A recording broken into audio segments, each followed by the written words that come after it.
Hey everybody, how's it going? Welcome. Oh, Corey, I didn't see you there. Sorry, I'm hitting the books, as it were. I'm back in my chair. Everything is fine. I didn't die again. Yes, welcome back to the world of the living. Yep. Welcome to Sliding into my DMs, everyone. I'm Colby, and these are some of my DMs, most of my DMs. We've got Preston, we've got Mr. Rogers, we've got Corey with us as usual, and thanks everybody for being here. Appreciate having you. So this is the show where we talk about news for Dungeons and Dragons, and we talk about the rules of Dungeons and Dragons, and we just generally talk about how to ensure that everyone at your table is having as much fun as possible. So that's what we're doing. That's what we're doing today. That's what we do. Is this D&D fun optimized? Is that this playlist? Fun optimized, yeah. Fun optimized? The other one isn't fun, only this one. Optimized. Yeah, I don't know. Maybe we'll work on rewording something here. We'll workshop that. Yeah. It's been an exciting week, as you guys all know. Preston, tell us about what you got in your background there. Tales of an Area. Yeah. Right. So What's yes, that? In case you missed it, despite all of our weeks and months of hinting and teasing, yes, we finally this week just released our session 0 for the new campaign that we're recording. If you haven't seen it yet, catch it there. And yeah, I think it went well. The feedback's been super positive, so thanks to everyone. And we're just really excited to actually share the live play games with you guys, which we will do next Wednesday. Episode 1 will go up, right? Mm-hmm. And having a consistent game week to week and getting back to in-person gameplay. Yes, you can't beat it. You cannot beat it. Nice. It's so fun. So anyway, there's that. And let's see, Dallin, Mr. Rogers, that is, you look like you're maybe in the live version of an area. Yeah, this is the 5-year plan when Amazon picks us up for a season. I'm scouting on location. Right. So okay. Right. Haven't even so put obviously we get the yet, guy who's Homelander to play Colby's character, obviously. even though it's a woman. And then Colby needs to be he has to have a cameo in there. He's the Stan Lee. Right. I'm the Stan Lee. Yeah, there you go. Yeah, I'm just like, he's like, I'm putting together a team. I'm like sweeping, something. Can I just have like a single shot where I turn towards the camera and bite a carrot? That sounds like the kind of cameo that I can do. Yeah, perfect. Okay, so watch for that in 5 to 10 years. All right, so let's get into what we're here to talk about today. As usual, I've got a quick ruling question for you guys. To answer a rules as written issue that's been bugging me lately. It's like a little fly buzzing around my head, and I want to swat it. So I need you guys' help with that, and then we'll get into the longer discussion afterwards. So, quick ruling question. First up, it sounds simple on its surface, but it might maybe be more complicated than we think. And the question is simply this. Can a bear in D&D grapple? No. Oh. Can a bear? Can a bear? The end. Go. No. Can a bear? No. No one likes Cam a bear. Can a bear grapple in D&D? And maybe before you answer, let me read a couple of one rule in particular about grappling that might give you pause, as it has given me. Pause. I always am doing puns with like unintentional puns. Take it just happens once you're a dad. You just always. It does. They just come naturally, right? Yep. No, you're right. Okay, so here we go. In the player's handbook, we read about grappling. It says the target of your grapple must be no more than one size larger than you and must be within your reach.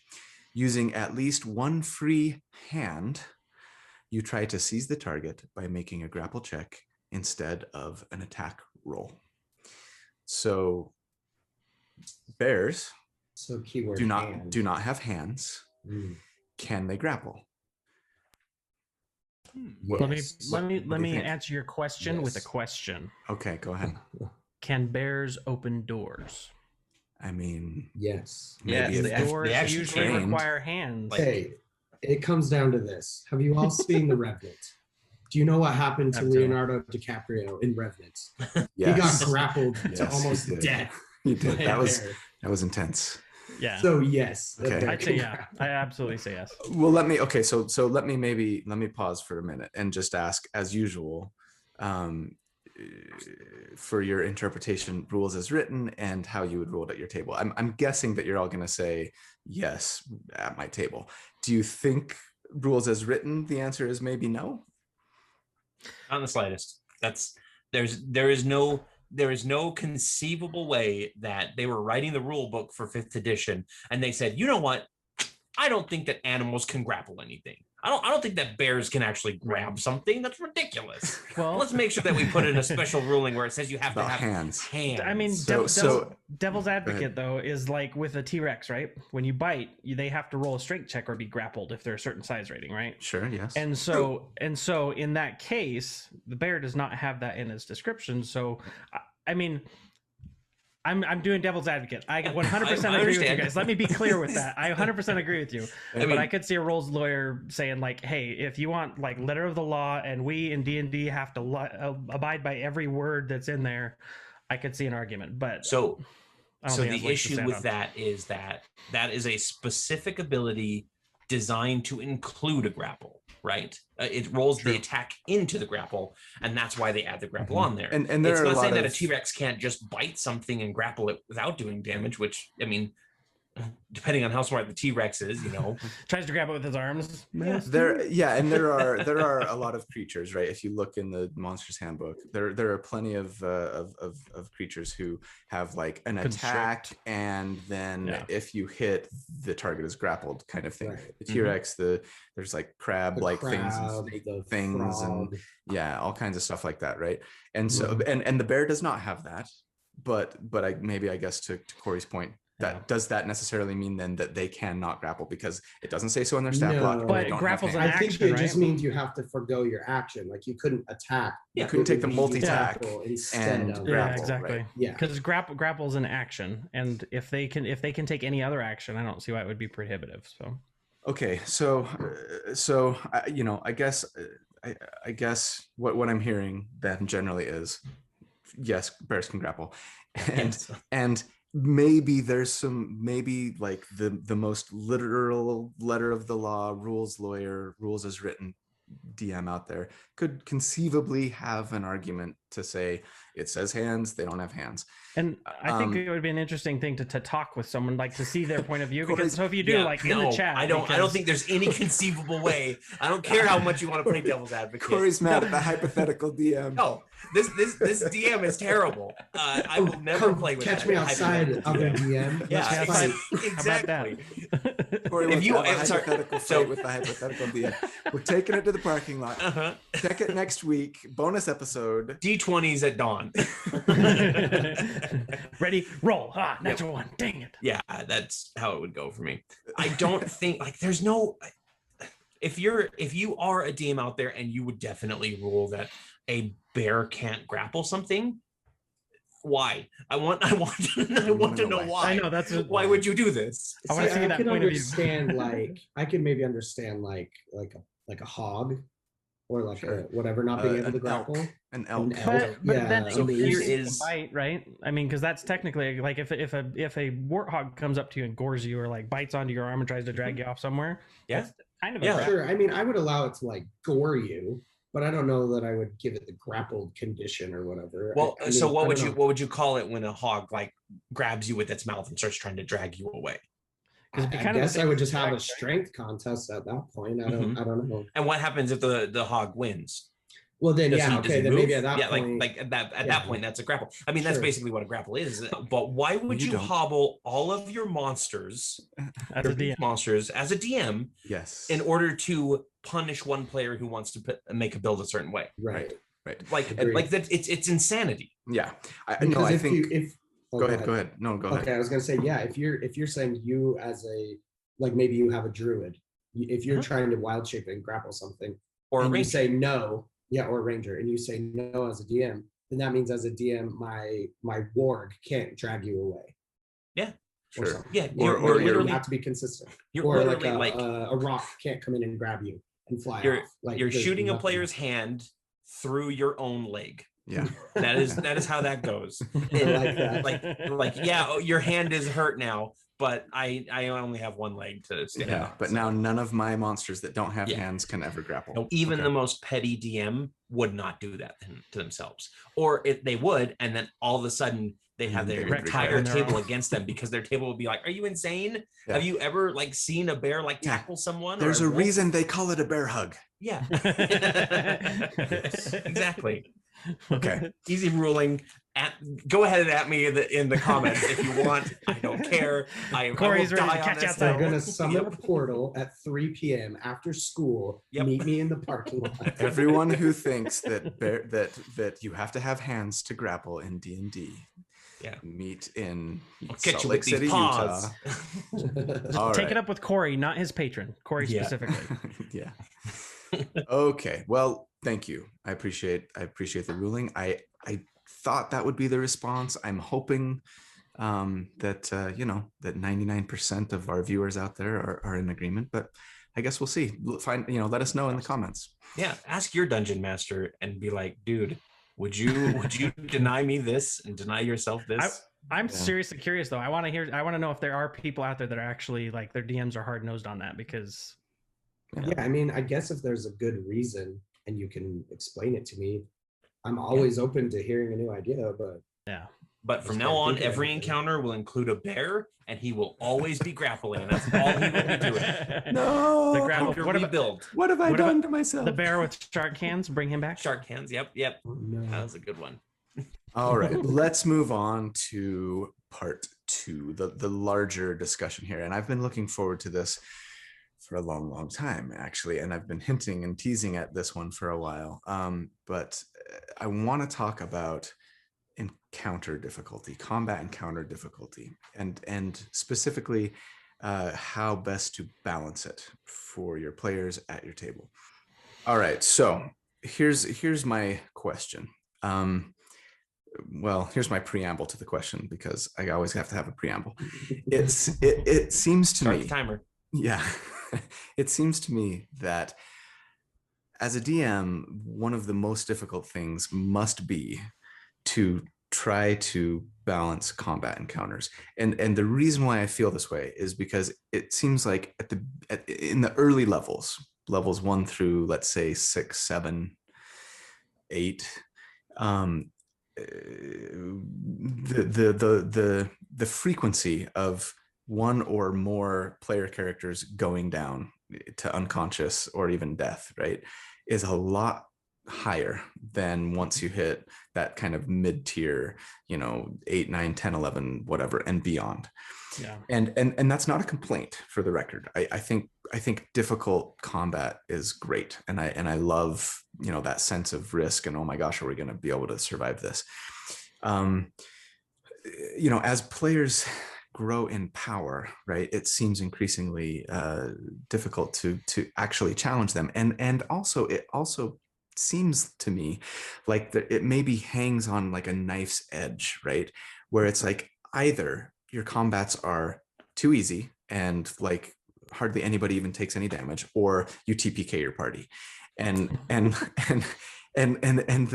margin of error is very thin as your characters increase in power, it seems to me. And so I guess my question is, do you guys agree with that? Why? How do you balance combat encounters? Do you use the encounter builder in the DMG? Is that more useful early, but it sort of loses its usefulness later?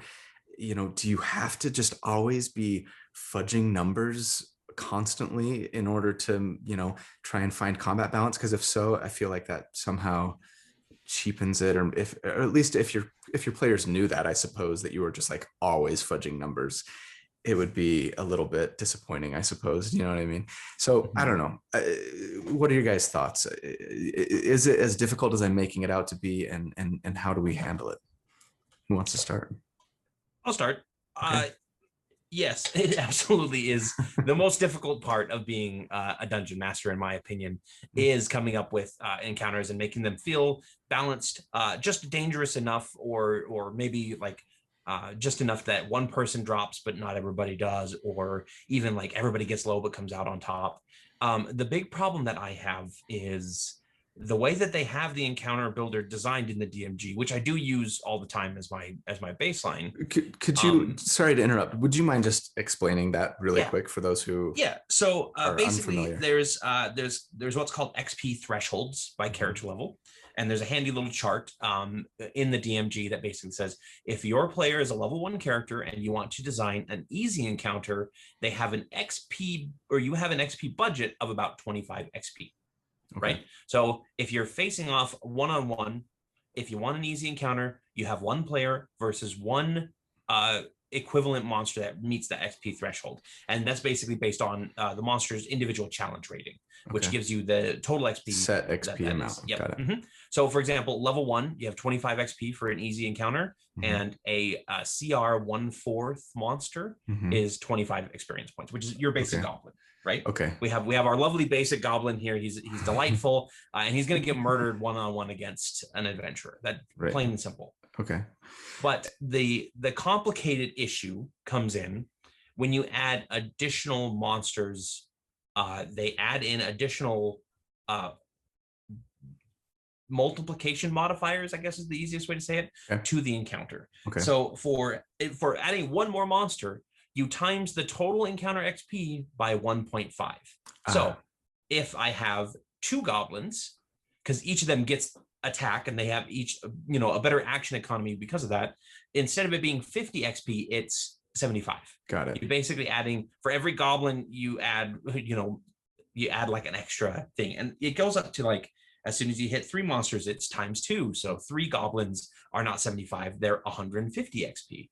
And then when you get up to 7, it's 2.5, and it keeps like expanding from there. And that is the crux of the issue that I run into is, so say for our level 1 party of 5 people, I want to make a deadly encounter, which is, supposed to be like somebody will drop to 0 hit points, and that's 500 XP. So 1 goblin, absolutely nothing to it, right? 2 goblins, still nothing. 3 goblins, you're up to 150 XP. And then you can go all the way basically up to about, I'd say you could go about to like 6 or so before you reach that limit. And 6 goblins doesn't seem like a lot when you're planning the encounter, because goblins, I mean, they have a total of 7 hit points. Yeah. They're one-hit wonders. You can just knock them out like they were nothing. Yeah. Action economy, though.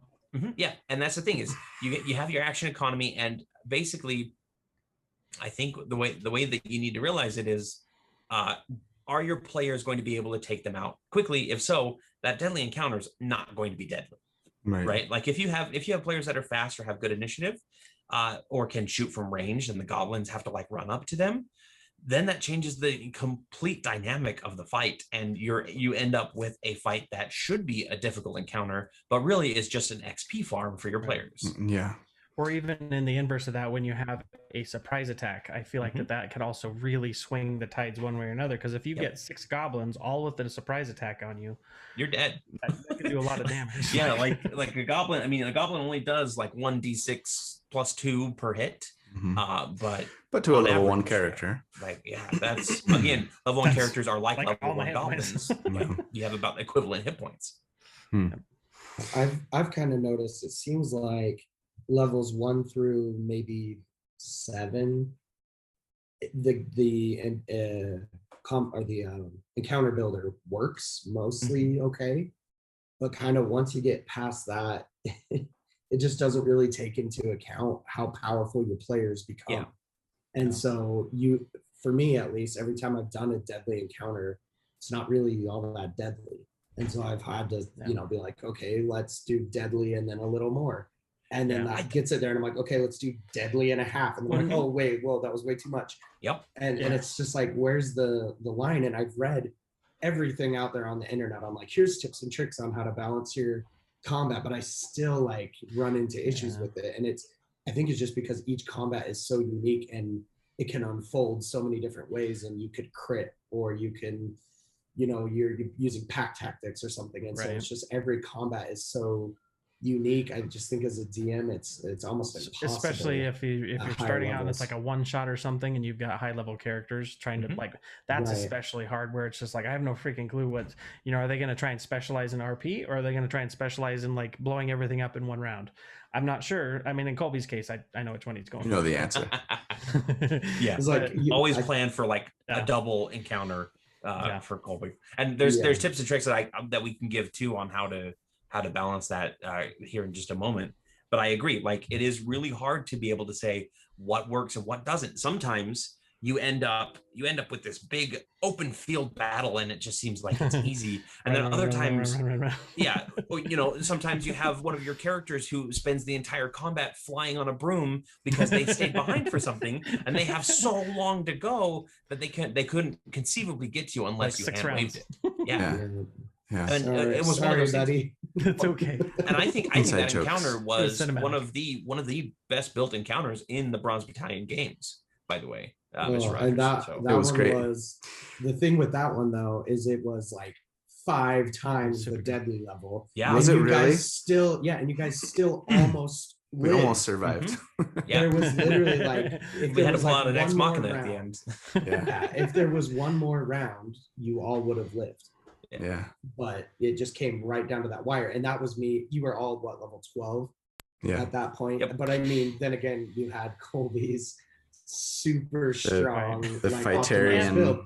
And that's another thing, having a really heavily optimized player kind of throws a little bit of a wrench. Not that it's a bad thing, but it kind of does throw a wrench in your 2 beholders at you guys at the same time, and only one of you dropped, and that was like super focus fire. Like there is no conceivable amount of beholders that would be unfair by the time like I got to it to overcome or make it challenging enough that you guys really like half of your party was gone, which is the big point that I want to bring up here is don't build your encounters to kill your players or to make them lose HP or punish or like have half of them gone at the end. Make your encounters to where your players go, oh, we screwed. And then able to overcome that and feel really cool about it. Because those 2 beholders came out, you guys were terrified. You guys were terrified as soon as you found out about them. Yeah, exactly. For weeks. And then you get through it and you're like, oh my gosh, these were amazing. Like that was so good. And but the entire time, like each encounter that I threw at you guys, there was that moment of like, oh, can we actually handle this? And there was that little bit of panic, and then you guys strategized and came through as a party, came through together. And that's the real moment that you want to go for as a DM is make your encounters to the point where you can throw a couple surprises at them. And then at the end, the party goes, oh yeah, we did that. That was really cool. Like I feel really good about that. No, I'll agree. I mean, there was a time in our first ever campaign that we've talked about before, and I think it was in the second part. So during the Rise of Tiamat, and we had been ambushed by a bunch of stuff, and I think there were I want to say there were 2 adult red dragons among other things. 4 adult red dragons at you guys, actually. At the end, we were pretty high level by then. We were 13, 14. I mean, it was actually. I think they were young. They were young red dragons. They were young because they couldn't fly yet. Yep. Anyway, I just remember, getting down to the wire. There was 1 dragon left. We knew it was low, but we were pretty hurt, and my character had 1 hit point left, and I was like, the smart person would try and hide at this point or find a way to heal themselves. But I'm just like, charge. And I run in and I managed to barely kill it with my 1 hit point left. And yeah, I will agree. Like that fight was much more memorable and awesome feeling and fun, and just had that, feeling of victory that was so cool and so much more memorable than the previous 15 times that I had gone down in combat, right? Yep. Which again is an okay thing, is a good thing, I think, to sort of keep that threat alive, in your players' minds at all times. But it's not like the dying is what's fun. It's the threat of it. It's the thrill and overcoming it. Mm-hmm. So there was that one combat where in that same campaign where the barbarian opened up the door to a barn and a 6-armed troll just pummeled him nearly to death. And you guys were like, if he drops, we're all going because none of us could take that. Yeah, he didn't have a chance. He didn't have a chance to rage. Yeah, he didn't have a chance to rage or anything. Full A damage. little behind the scenes on that. That is a part in the book where the Cult of the Dragon has had it up to here, and you guys went up to here basically, and the heroes needed to be stopped. And it was supposed to be 6 red dragons. One of you, like, it was like, if you kill one of your players, like, make sure that you have like somebody from the order bring them back, but one of them should die. Like, and I was like, no, I don't like that. I don't like killing a player off just because it's spiteful or something. Yeah, no, yeah, screw that. Well, okay, so it's difficult. And that much is obvious. So what do? How do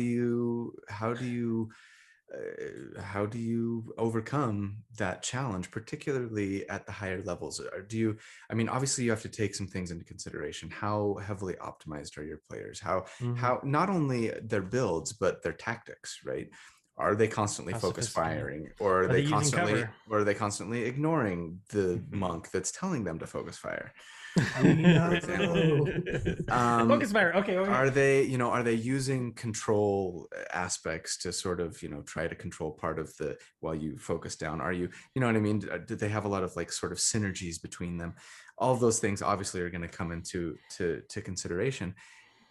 But how do you balance it if you just have one heavily optimized character? And what's the sort of, once you hit level 10, should you really shoot for double deadly as opposed to just deadly, or is that too much? Like, what's your thought on sort of what to aim for if you're using the combat encounter builder at all?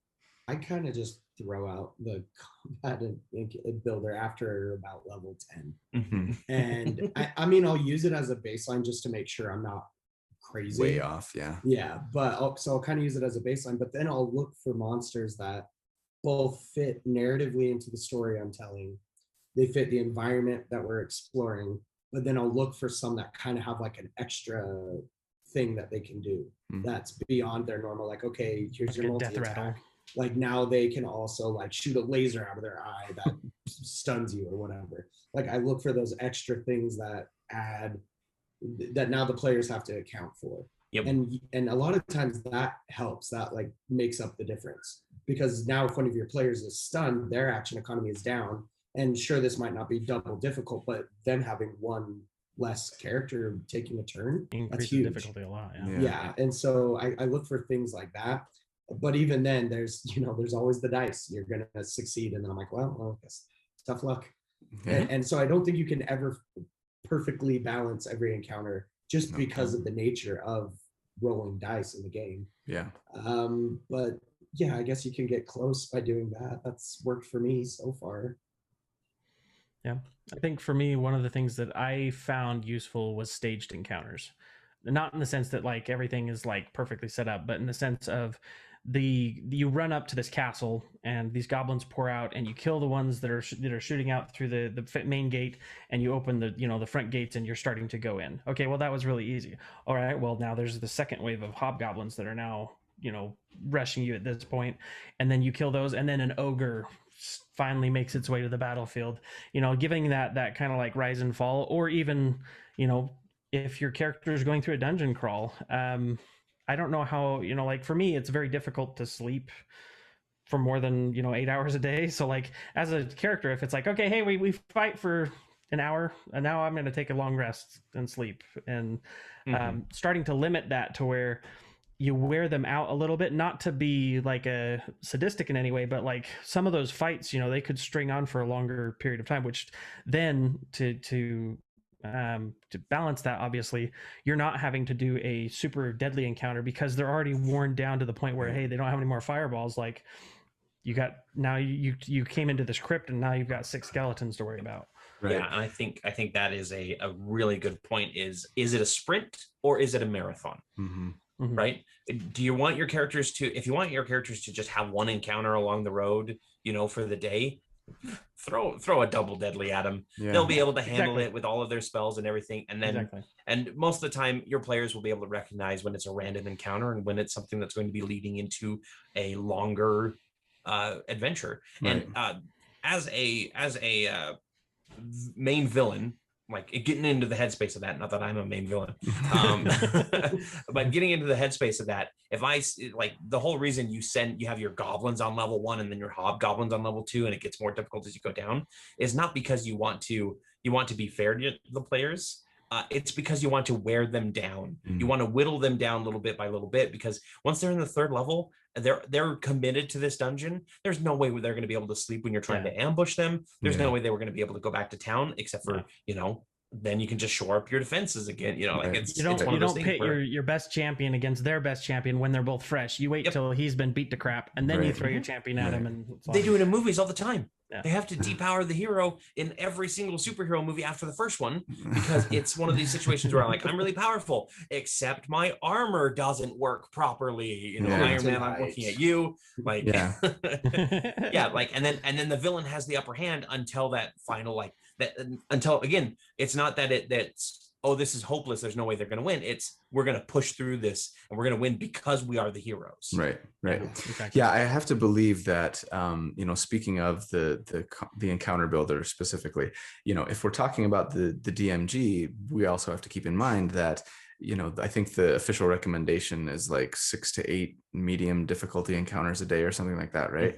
And we've talked about this in other DMs episodes. We don't need to get into it, but I'm sure that, if we complain about, well, I threw a deadly encounter at him, it wasn't deadly. It's like, well, if they had 6 of those, it probably would have been, right? Yeah. At that level. And so it probably comes down to a lot of, how frequently are we fighting between rests?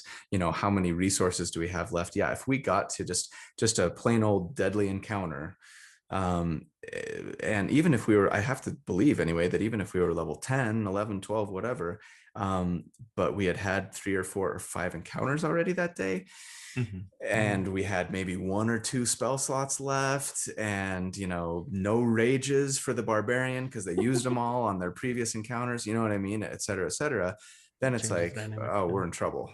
And maybe we will TPK.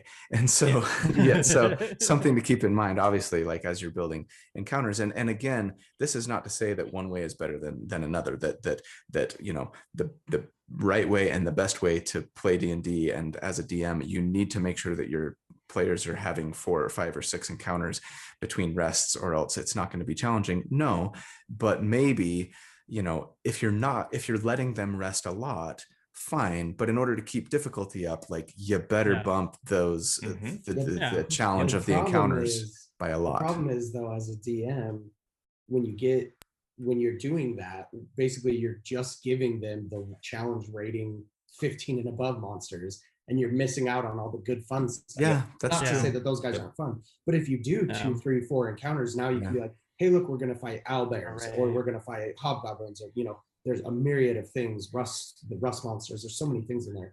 But if you're just doing one big deadly encounter, then you're like, all right, we got to fight the Elder Tempest and you got it. some homebrewed monstrosity that I made. Exactly. To take you down. So I've got a couple recommendations here for that. Yes. Number 1, and this is a commentary on 5th edition monsters. They suck. Come on. I love 5th edition. The monsters are so basic. Like, it's either like, oh, it does a claw and a bite, or it's or like they're a spellcaster of some kind. Claw and a bite. But so my first recommendation, and everybody take a drink, pick up a 4th edition monster manual. Because 4th edition specifically had monsters that did all sorts of crazy things, from causing everybody in an area to have to like move 3 squares randomly, or like grabbing one person and basically like burrowing underground with that person to try and eat them, kind of thing. Like, there's all these different abilities that they did that were just part of their kit. And even like, I was looking at the owlbear, comparing the 5th edition one to the 4th edition one, and the 5th edition one is just like, it's a bear and an owl, it can bite and claw. But the 4th edition was like, hey, when it gets down to about half health, it screeches, and if it's the beefier kind, anybody who fails their saving throw is stunned for a round, right? And it's these weird little quirk things that really improve a combat and can kind of turn a normal encounter feel into, less linear. Yeah, make it into something crazy and memorable for your players, because they're not going to be like, oh, that was bull crap that we all got stunned. They're going to be like, holy crap, that was a hard fight that we came out on top on. Yeah. I wouldn't necessarily say use all the damage from the 4th edition handbook and health and everything, because no, there's like, you can have like a 30 AC and deal like 60-10 damage with an attack. So you're saying just take inspiration and Take inspiration. Yep. Yeah. And then the other rule that like I would say is, if you have an encounter and they're going up against goblins or bandits or something that, attacks in a group, and they're doing really well and they kill off half of what you had planned in the first round, guess what? There's more. Exactly. You're the GM. What DM hasn't done that at some point? Here's 2 little creatures. Oh, you killed one of them. Yeah. Oh, there was one hiding in the bushes. Case in point was when you guys were fighting that necromancer, and I had all those rock grubs all over the place, and then Tori was like fireball, and it killed everything, and like those were like the main source of damage. I'm like, okay, there's another skeleton thing, and more grubs. You have to improvise that, and that's one of the, I think, the biggest things that you have to remember with encounter building is you're the master of that encounter. If you want to throw in a random dark mantle that's been hanging out on the ceiling for just this moment, you can. It can always be hanging over the head. Just make sure, if you're doing that you're not cheating me out of my XP. Oh no! When I kill the extra monsters. If your party kills the monster, they get the XP. That's always been my rule. I've always liked doing kind of like a dynamic dungeon or like a dynamic area where, like, okay, you go into this move and you made a lot of clatter, so now all the monsters on the next 2 levels heard you and they're coming for you. Yep. Or they're ready for an attack and they're going to spring a trap. Or you moved in here and now the goblins are trying to sneak away from you, so they're going around the back way. Yep. And you come out of an area that you thought was safe, and guess what? Oh, now there's goblins. Now you're flanked. Yeah. Whenever you're playing as a DM with kobolds, if they know that the players are approaching, you better have traps prepared. There better be half a dozen traps that the heroes walk into, because the kobolds, they're quick and they're really good at setting up traps. Right. But I always do, like, I like to do, I haven't done any for you guys because we've been doing homebrew, or not homebrew. We haven't been doing homebrew until now. But whenever I do a homebrew encounter, I always like to do, or not always, but I sometimes like to do okay, well, there's going to be extra monsters streaming in constantly until you kill the main bad guys, right? And so it's like a D4 of goblins comes from the left, on the top of every round until you kill the goblin boss, and then it's like, that's the last of them, then you can finish them off. And yes, it does give you more XP, and it does help your players level up quickly, but you shouldn't be worried about that as a GM. That should be a point of pride for you that your players are able to handle that much. Of course, I'm already thinking like, okay, be on the lookout for that. And the next time that I think Corey's doing that, get the big bad to like 1 hit point and then grapple him and just hold him and be like, more goblins, more XP, keep them coming. Yeah. Good. Thank you for telling me your counterpoint so that I can make sure to stop getting the XP coming. You grapple him too hard, he broke his neck, he's dead. All right. The Goblin King that you grabbed regains all of its health. Yeah, I'm sure I would be punished for such a tactic. 100%. If you're doing a boss fight and your players are like 1 round in and he's almost dead, guess what? He's got triple the health now because they can handle it. He drinks a healing potion, regains all his hit points, and he does damage to everybody automatically. I've done that. Kind of thing. Yeah, I've done that in combats where you throw a guy out there and you go, oh, he's not very tough. All right, phase 2 of this guy. Where everybody's chugs a bunch of potions off of his belt or something, and now he's stronger and bigger, and you're like, all right, let's double his health.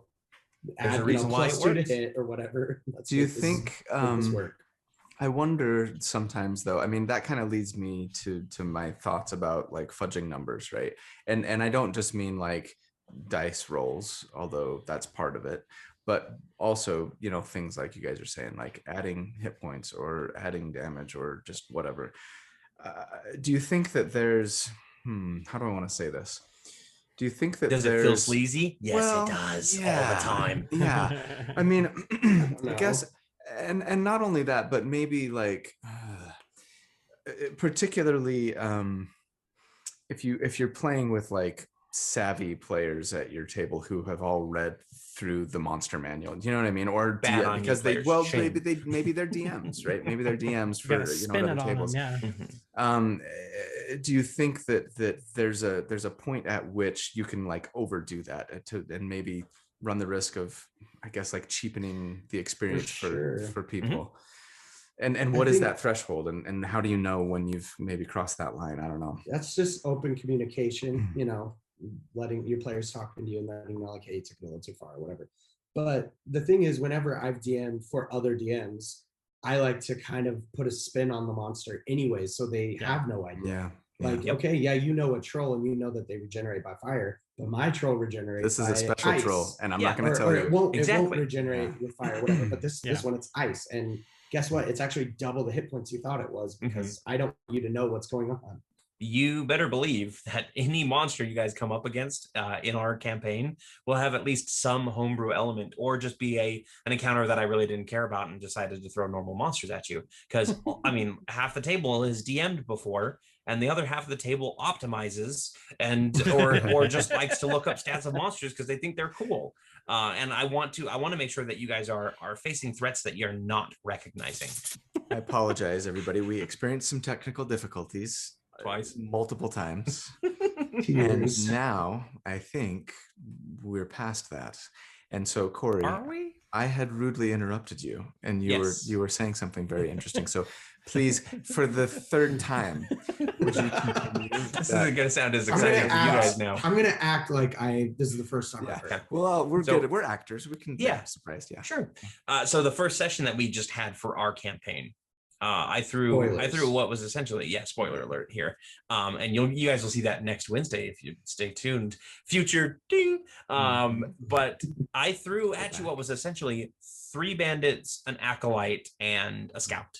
And I thought that they were so boring. I added my own little personal twist and personal abilities for them, and I thought it was a really amazing combat. It was, and this is you guys have to act surprised when I say this. It was, and I remember thinking to myself, like, I don't recognize any of these abilities that any of these characters can do. Like, is Corey gonna just homebrew everything that he throws at us, for this entire campaign? Because the answer is yes. It kept all of us on our toes. I think we couldn't just strategize as normal, which was for cool. sure. Yeah, and I've got so many new homebrew things planned for you guys already. My brother, because he loves 4th edition as much as I do, take a drink. But he bought all 3 of the monster manuals that 4th edition had, so I have access to all of those crazy abilities that I can just adapt now. I'm super stoked. Yep, I'm awesome. Yeah. I'm scared, but I'm excited. Really, those are the same emotions. So it's true. I'm just excited. And that's the point. It's the thrill of it, right? It's not killing your players. It's not making sure that they're using their spell slots and feeling like the encounter day was full of combat that made them really push the limits of their character. Right. It's making them wet their pants a little bit because of what you're throwing at them. Yeah. I think just knowing your party helps with this too, because with Bronze Battalion, it was all kind of clear up front that you guys were okay with dying, because this is just kind of a throwaway campaign. It was the character lab. Campaigns. It was for me, it was like my character lab where I'm like, okay, I have all of these children and I don't get to play all of them, but here's my chance to, like, okay, let's play this one for 4 or 5 weeks and see how that goes. Colby walking down like a series of stasis tubes filled with random characters that he's like, who should I pull out next to play? And great. So it was kind of nice as a DM, because I didn't have to do too much, like on the fly adjustment of the difficulty, because it was like, number if it kills him, it kills him. Like he wants this is die, expected. We're mercenaries. You're all a bunch of mercenaries, and you're doing this for gold. And if you die, you die. It's like what's the game? It's a great game. Darkest Dungeon or whatever. XCOM. XCOM is a good one. Darkest Dungeon. Darkest Dungeon. Mwah. If you haven't played it yet, go play it. It is definitely one of those games where you're like, well, that's more of a game where I don't want these characters to die because they're good, but I know that they're going to. Yeah, they are going to die. They're gonna die. Yeah. Yeah, and that's part of the fun, admittedly, right?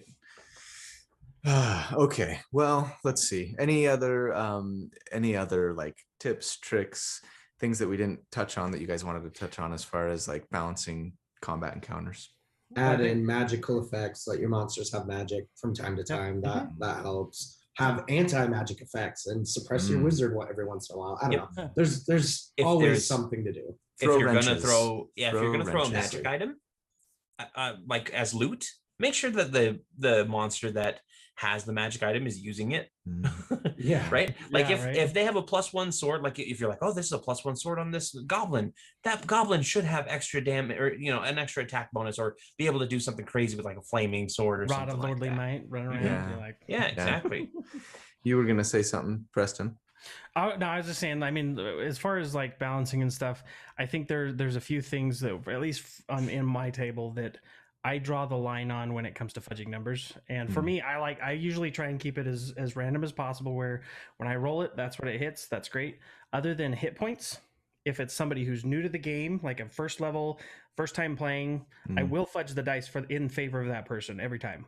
And that's just because I want to make sure that person feels cool. And then another one might be, in that same breath, if there's this big combat encounter and this is their first experience with it, maybe I'll make sure that monster's health is buffered until that person gets a chance to at least hit it, or even get the executing blow on it, to make sure that they get that thrill of like, oh wow, like that was cool, like I did something. And it's not just one of those, because I don't want anyone to have a Will Wheaton start to their D&D career.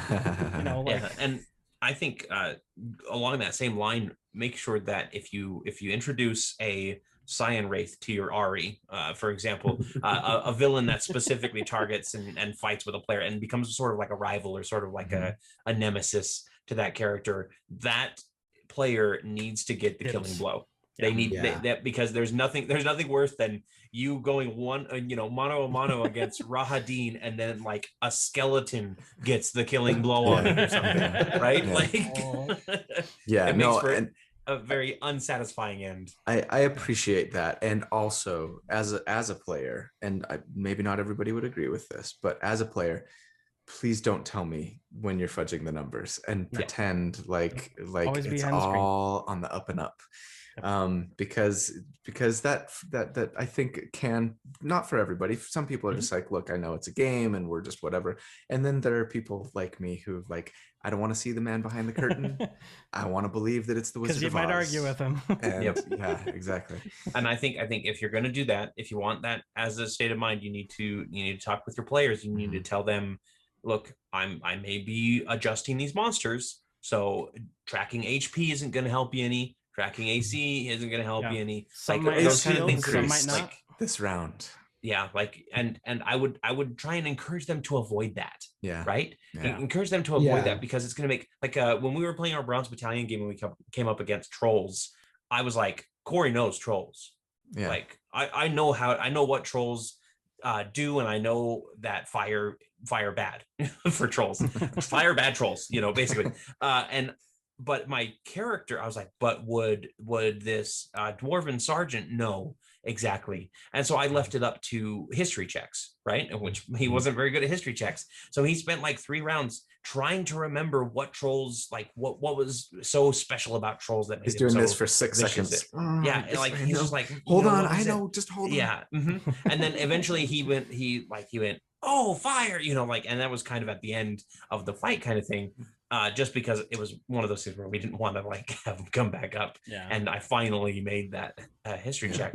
But I don't want to metagame my monsters as a player, because it's just not as fun. It's not as fun as a a bright-eyed, bushy-tailed character that doesn't know anything about what anything can do. Well, and the equipment, it doesn't mean, just because they're a goblin doesn't mean they all have the same equipment. Some have shields, some could have like mini plate splint mail or something like.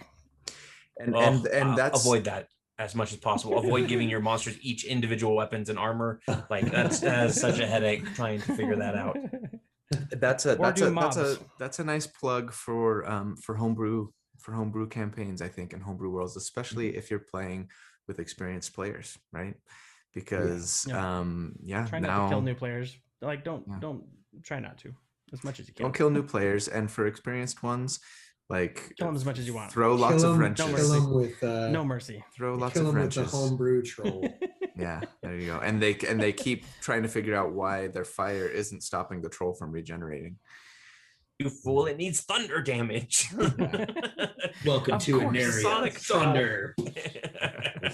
All right, awesome. Well, thank you to you guys for watching and listening, and thanks as always to my DMs for a lively and entertaining conversation. At least entertaining for me. Even if nobody else watched and listened to these shows, I would enjoy doing this every week because it's always fun and interesting, and a great chance to just geek out over D&D. So anyway, you guys are awesome. Love you so much. Thanks for all of your support. And oh gosh, I keep forgetting the like, subscribe, comment, join the channel and stuff. So do all those things. Stay tuned next week. And session 1. Stay tuned next week for session 1 of Tales of Anaria. And until then, or until next time, we'll talk to you guys later. Have a great day. Bye.